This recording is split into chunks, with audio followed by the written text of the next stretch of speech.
السلام عليكم ورحمة الله وبركاته. الله أكبر الله أكبر الله أكبر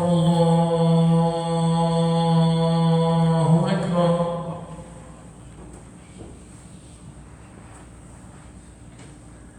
أشهد أن لا إله إلا الله أشهد أن لا إله إلا الله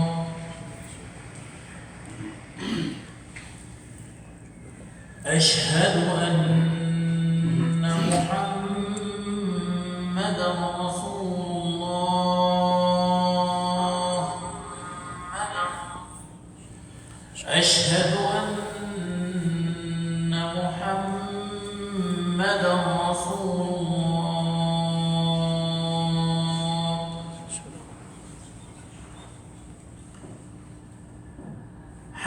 حي على الصلاة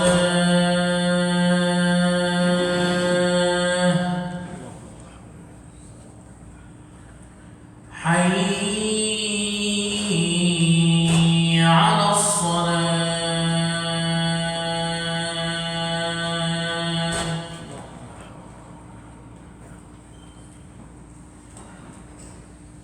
حي على الفلاح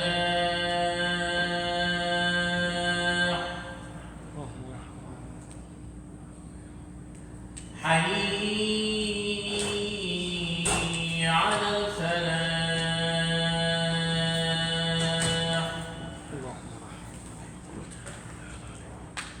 الله أكبر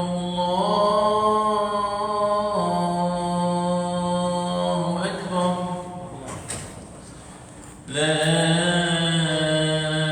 إله إلا الله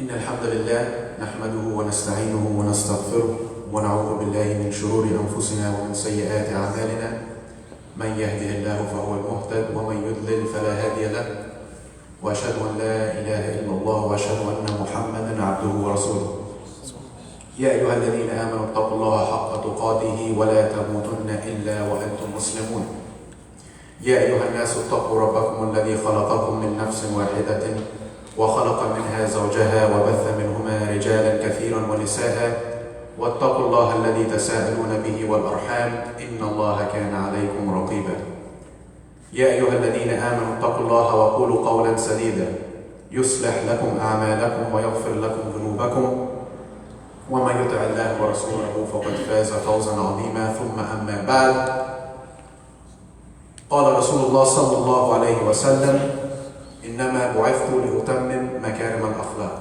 The Prophet ﷺ, he said in a hadith that I have been sent down for the completion and the perfection of manners and moral character. And I'm sure we've all heard this hadith before. Now manners in Islam, there is more than one category. There is our manners with Allah subhanahu wa ta'ala. And there is our manners with His creation, our manners with our family, and our friends, and our other fellow Muslim brothers and sisters. And there is the Muslim manners with the non-Muslim. And this is what I want to focus on today. What I want to focus on today is the question that we all must ask ourselves as individuals and as communities, and that question is, what have we done to call towards our deen? What have we done to call towards our deen? And this is part of the manners of being a Muslim. And we have to remove from our minds this idea that other people should be searching for us, right? that they should be stumbling accidentally upon this Islam and that they should convert and that's how it should be. That's not how it works. It's our job as Muslims to make Islam into an attractive religion. A religion that attracts other people, that people look to and know about. And the proof of this is in the ayah in Surah Al-Imran, where Allah subhanahu wa ta'ala, He says, كنتم خير أمة أخرجت للناس تأمرون بالمعروف وتنهون عن المنكر وتؤمنون بالله. Another ayah that we all know, where Allah subhanahu wa ta'ala, He says that we're the best people ever raised up. Why? Because we call towards good, and we call towards leaving evil, and we worship Allah subhanahu wa ta'ala, and we believe in Allah subhanahu wa ta'ala. And if we think about it, the Prophet, when he is sent by Allah subhanahu wa ta'ala, do the people come to him? Or does he go to the people? He goes to the people. That's his job. And that's our job as an ummah and as Muslims. And what we have to understand is, in our modern day and age, calling to Islam cannot always be done with words. Why? Because everyone hears a lot of words. There's many factions and many groups that are trying to get more followers, trying to call people towards their way. The Christians, right, and all their different sects. We have the Protestants, the Catholics, the Buddhists, the Hindus, the atheists, the Stoics, and each one of these has all their different groups. And each group is trying to tell people what? We're the best way of life. Come towards us. Each group has their own people that are very well spoken and that are calling towards their religion and calling towards their way of life. And we're one of those groups. So sometimes we have to think a little bit outside the box. So instead of trying to call people to our religion only with our words, we have to start calling people towards our religion with our behavior, with how we interact with them, where they can see with their eyes and hear with their ears what Islam is about.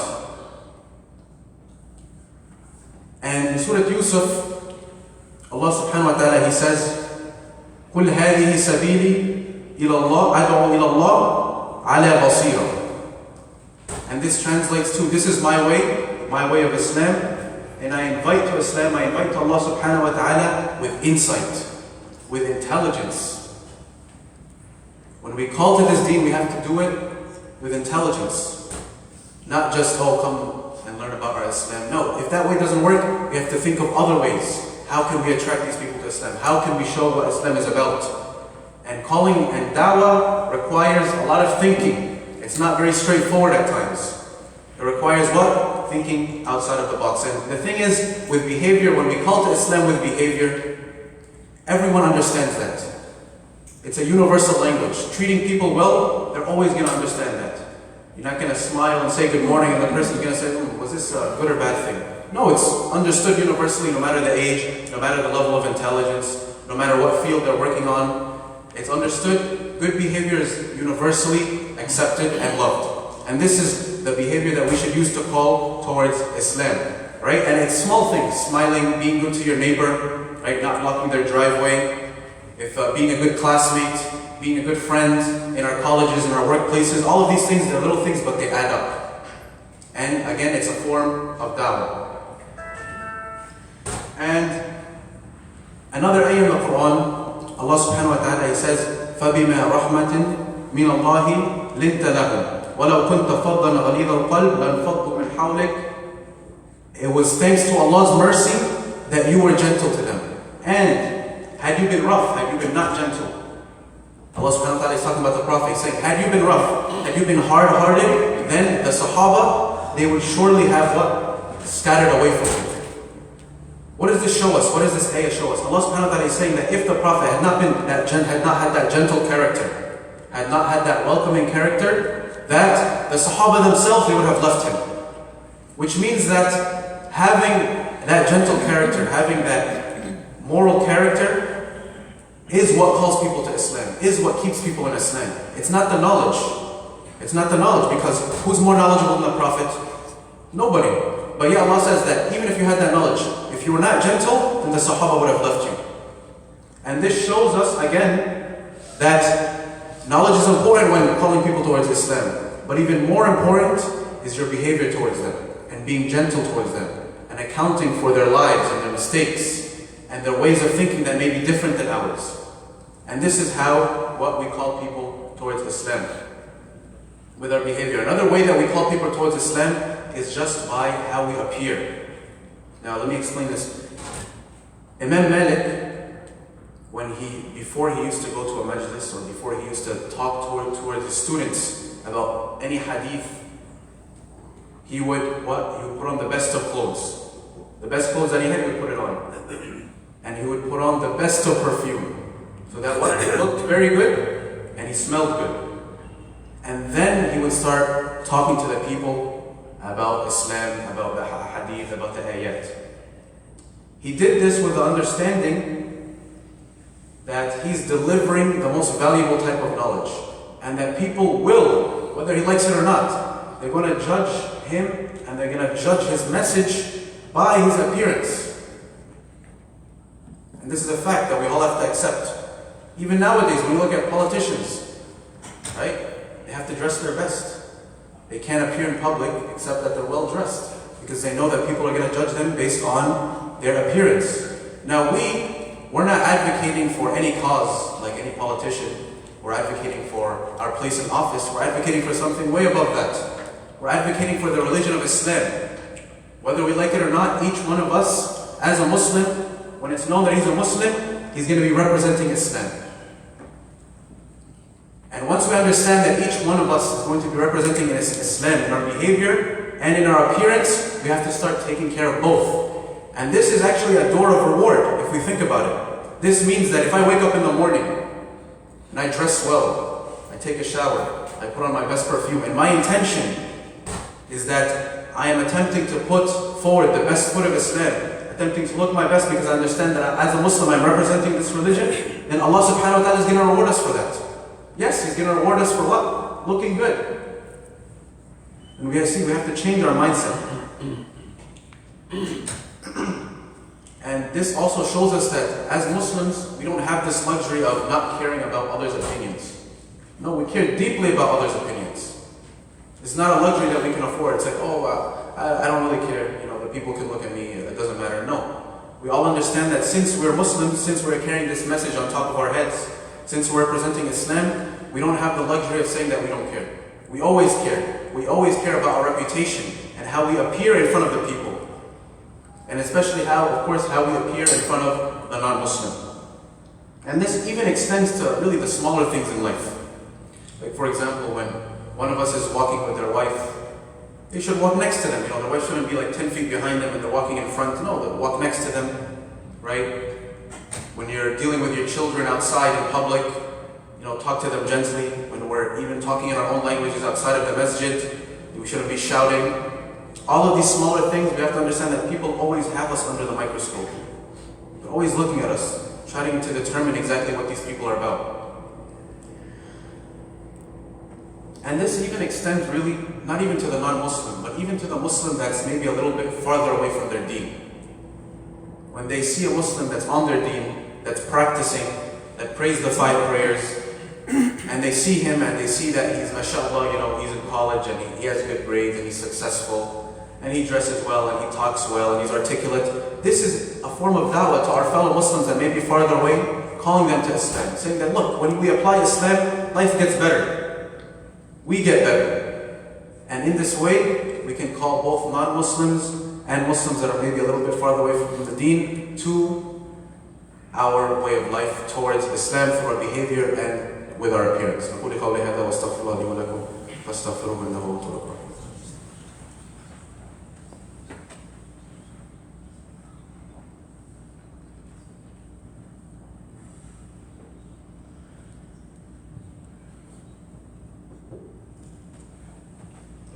بسم الله الرحمن الرحيم الحمد لله رب العالمين.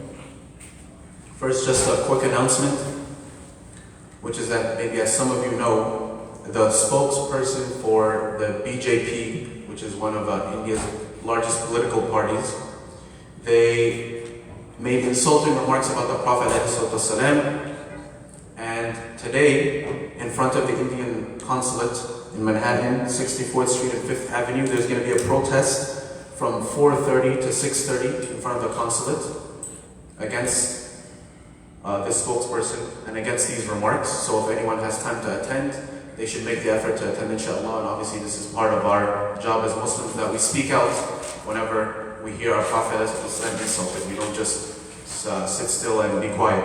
So again, this is in Manhattan in front of the Indian Consulate, which is on 64th Street and 5th Avenue, and it's from 4:30 to 6:30 p.m. today.